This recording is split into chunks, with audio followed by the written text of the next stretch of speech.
To explain this disaster, we must go back to the last economic recession, when Hollywood was hurting and studios like Disney, Paramount, and Warner were spitting distance from bankruptcy.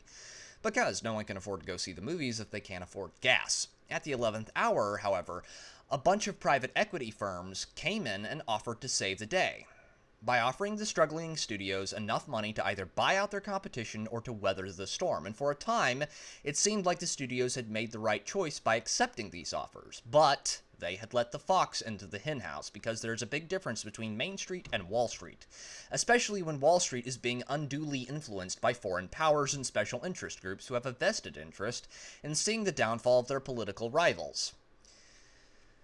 Well, that brings us to the aforementioned chicken coop analogy. You see, the problem with letting a fox in is that the fox is going to eat the chickens. Studios, which require creativity in order to succeed when sold to companies that have no understanding of the concept, will fail because the Wall Street investor only looks at the numbers and will expect every film or TV show to produce more or the same amount of money as the film that preceded it. And so the studios will constantly be pressured by their investors to make ever more spectacular and eye-catching films. All of those completely unnecessary CGI fight scenes make sense now? But we have not even gotten to the ESG garbage yet, because boy howdy, that is one of the biggest things leading to the current Hollywood crash. The problem with ESG is that it's a golden parachute into a pit of lava, or your average Hollywood marriage.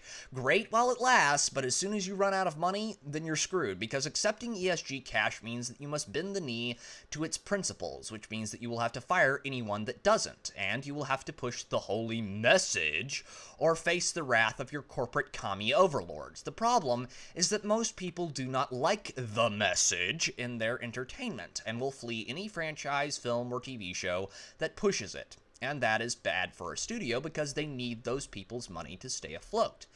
And ESG funds are not infinite. They must make money to spend money, and if a studio is not making money, the ESG and private equity firms will have to pour more and more money into these flagging studios to keep them afloat. And if ESG was just funding the movie industry, they might be able to tank the hit. But they are funding so much more, at a net detriment to themselves. From video game studios to miniature and tabletop companies, all of which need ever more cash because they too have alienated their fans, because they have taken the ESG cash and thus have no choice but to insert the ESG message and to fire many of the people that made them successful in the first place. And so, ESG will eventually destroy itself, because it will run out of cash and the studios will die out because, to paraphrase Charles Dickens, when your outgo exceeds your income, your upkeep becomes your downfall. But tell me what you think down below, ladies and gentlemen. This has been Pete, the Radical Nerd, signing off.